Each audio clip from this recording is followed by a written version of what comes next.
Kerala cricket ലീഗിൻ്റെ final അത് ഇനി കുറച്ച് സമയം മാത്രമാണ് ബാക്കിയുള്ളത്. ഇപ്പോൾ നമ്മോടൊപ്പം രണ്ട് കമൻറ്റേറ്റർമാർ, അതായത് ഇത്തവണ ടൂർണമെൻറ്റ് ഉടനീളം കമൻറ്റ് പറഞ്ഞ രണ്ട് കമൻറ്റേറ്റർമാർ ചേരുന്നുണ്ട്. ജഗദീഷും രോഹൻ പ്രേമും ഉണ്ട്. ജഗദീഷേട്ടാ, എങ്ങനെയുണ്ടായിരുന്നു ഈ ടൂർണമെൻറ്റ്? അയ്യോ, ആവേശം ഒട്ടും കുറവില്ലായിരുന്നു.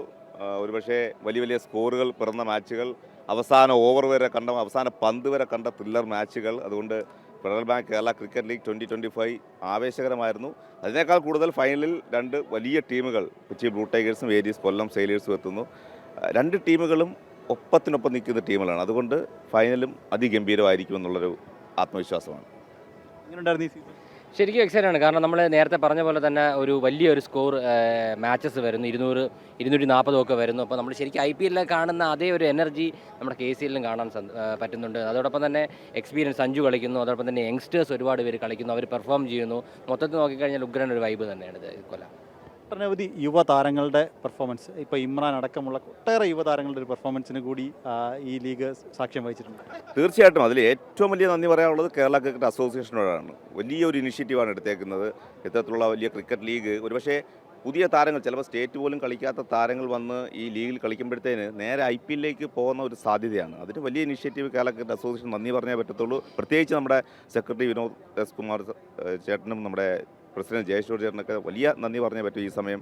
കാരണം പറഞ്ഞതുപോലെ യുവതാരങ്ങൾ കൂടുതൽ ചെയ്യുന്നുണ്ട്. ഇപ്പം ഹയസ്റ്റ് റൺ കട്ട് എടുത്തു കഴിഞ്ഞാൽ ഒരു 5-6 പേര് യുവതാരങ്ങളാണ്. വിക്കറ്റ് നോക്കിക്കഴിഞ്ഞാൽ അത്തരത്തിലുള്ള യുവതാരങ്ങളാണ്. മുഹമ്മദ് ആഷിഖിനെ പോലുള്ള വലിയ വലിയ താരങ്ങൾ വന്ന് കളി അടിച്ച് ജയിപ്പിക്കുന്നു. കഴിഞ്ഞ മാച്ചൊക്കെ ആദ്യത്തെ മാച്ച് ഇനാഗുറേഷൻ ബിജു നാരായൺ അടിച്ച് ജയിപ്പിക്കുന്നു. അങ്ങനെയുള്ള എക്സെപ്ഷണൽ പെർഫോമൻസ് വരുന്നത് കൊണ്ട് ലീഗ് എവിടെയോ എത്തിയിരിക്കുന്നു. നല്ലൊരു ഫൈനലിലൂടെ കണ്ട് ഈ സീസൺ പൊടി പിടിക്കാം. ജഗദീഷേട്ടൻ പറഞ്ഞ പോലെ പല മാച്ചുകളും അവസാന ഓവർ, അവസാന പന്ത് വരെ ആവേശം നിറഞ്ഞു നിന്ന മത്സരങ്ങൾ. അതായത് റിസൾട്ട് അറിയാൻ അവസാന പന്ത് വരെ കാത്തിരിക്കേണ്ടി വന്നു. ഒപ്പം സെമി ഫൈനലിൽ ആരൊക്കെ ഏറ്റുമുട്ടും എന്നറിയാൻ അതും സെമി ഫൈനലിൽ തൊട്ട് മുമ്പുള്ള മത്സരത്തിൻ്റെ അവസാന ഓവർ വരെ നമുക്ക് കാത്തിരിക്കേണ്ടി വന്നു. തീർച്ചയായും അത് തന്നെയാണ് ഈ ഒരു T20 ഈ ഒരു ഫോർമാറ്റിൻ്റെയും പ്രത്യേകത അത് തന്നെയാണ്. നമ്മൾ നേരത്തെ പറഞ്ഞ പോലെ IPL നമ്മൾ കാണാറുണ്ട്. ഇതുപോലെ അവസാന നിമിഷം നമ്മൾ ചില മാച്ചസ് TV ഒക്കെ ഓഫ് ചെയ്ത് ജയിച്ചെന്ന് വിചാരിച്ച് നോക്കി അടുത്ത ദിവസം നോക്കുമ്പോൾ നേരെ മറിച്ച് മറ്റേ ടഫായി നിൽക്കുന്ന ടീമുകൾ ജയിക്കുന്നുണ്ട്. അപ്പോൾ ആ ഒരു എക്സൈറ്റ്മെൻറ്റ് ഈ ഒരു കൊല്ലം ഉണ്ടായിരുന്നു. നേരത്തെ പറഞ്ഞ പോലെ വലിയൊരു പ്ലാറ്റ്ഫോമാണ്. വിഘ്നേഷ് പുത്തൂറിനെ പോലുള്ളവർ കഴിഞ്ഞ കൊല്ലം ഒരു ലെവലിലേക്ക് എത്തിയിട്ടുണ്ട്. അപ്പോൾ KCL ഉഗ്രൻ പ്ലാറ്റ്ഫോം യങ്സ്റ്റേഴ്സിന് മാത്രമല്ല എക്സ്പീരിയൻസ് പ്ലെയേഴ്സിനും വീണ്ടും അവരുടെ ടാലൻറ്റ് കാണിക്കാനുള്ള ഒരു പ്ലാറ്റ്ഫോം. ഈ ജഗു പറഞ്ഞ പോലെ ഒരു KCAക്ക് തന്നെ അതിൻ്റെ ഒരു നന്ദി പറയേണ്ടതായിട്ടുണ്ട്.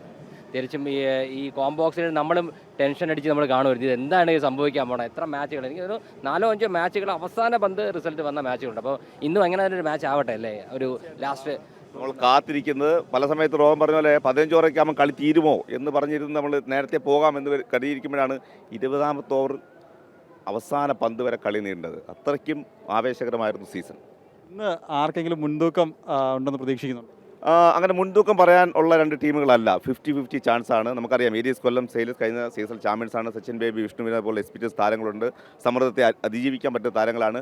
കൊച്ചി ബ്ലൂ ടൈഗേഴ്സിനെ സംബന്ധിച്ചിടത്തോളം അവർ കഴിഞ്ഞ സീസൺ ക്വാളിഫൈ ചെയ്തില്ല. പക്ഷേ സഞ്ജു സാംസൺ വരുന്നു, സാലി സാംസൻ്റെ ക്യാപ്റ്റൻസിയിൽ വരുന്നു, സപ്പോർട്ട് സ്റ്റാഫായിട്ട് റൈഫി വിൻസൺ ഗോമസ് ഇതിലേക്ക് വരുന്നു. അങ്ങനെ പഴയ കേരളത്തിന് വേണ്ടി കളിച്ച രഞ്ജി ട്രോഫി താരങ്ങളാണ് കൂടുതൽ സപ്പോർട്ട് സ്റ്റാഫായിട്ട് ടീമിലുള്ളത്. അതുകൊണ്ട് തന്നെ സഞ്ജു സാംസൺ ഇല്ലാത്ത മാച്ചുകളും അവർ ഗംഭീരമായിട്ട് ജയിക്കുന്ന ഒരു കാഴ്ചയാണ് നമ്മൾ കണ്ടത്. അതുകൊണ്ട് ഈ ഒരു സമയം നോക്കുമ്പോൾ ഏറ്റവും കൂടുതൽ പോയിൻറ്റ്സ് നേടിയ ഒന്നാമത് നിൽക്കുന്ന ടീം കഴിഞ്ഞ കൊല്ലത്തെ ചാമ്പ്യൻസുമായി നേടുമ്പോൾ 50-50 ചാൻസ് ആർക്കും ഒരു മുൻതൂക്കം പറയാൻ പറ്റാത്ത അവസ്ഥ.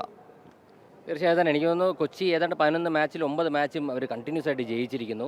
ഒരു യങ് സൈഡാണ്. സഞ്ജു മന്ന് മാറ്റി നിർത്തി കഴിഞ്ഞാൽ ബാക്കിയുള്ളത് എല്ലാവരും ഒരു യങ് സൈഡാണ്, യങ് ക്യാപ്റ്റൻ. പക്ഷേ നേരെ മറിച്ച് കൊല്ലത്ത് നോക്കുമ്പോൾ കഴിഞ്ഞ കൊല്ലത്തെ ചാമ്പ്യൻസാണ്. കൂടാതെ എക്സ്പീരിയൻസിൻ്റെ കാര്യം നോക്കുമ്പോൾ കൊല്ലത്തിന് ഒരു പടി മുന്നിലാണ്. പക്ഷേ ഇപ്പോഴത്തെ ഒരു കറണ്ട് ഫോം മാച്ച് ജയിച്ചുകൊണ്ടിരിക്കുന്നത് കൊച്ചിയാണ്. അപ്പോൾ നോക്കുമ്പോൾ ഒരു 50-50 ചാൻസ് എന്ന് തന്നെ പറഞ്ഞു. ശരിക്കും നമ്മൾ വളരെ എക്സൈറ്റഡ് ആണ് എന്താണ് ആവുക എന്നുള്ളത് കാത്തിരുന്ന് കാണാം നമുക്ക്. എന്തായാലും അത് തന്നെയാണ്, അതായത് മത്സരം കട്ടയ്ക്ക് കട്ട എന്ന് തന്നെയാണ് ഇവരും പറയുന്നത്. കാര്യവട്ടം സ്റ്റേഡിയത്തിൽ നിന്നും അനീഷ് കാട്ടാക്കടയ്ക്കൊപ്പം M. നിഖിൽ കുമാർ, ജനം.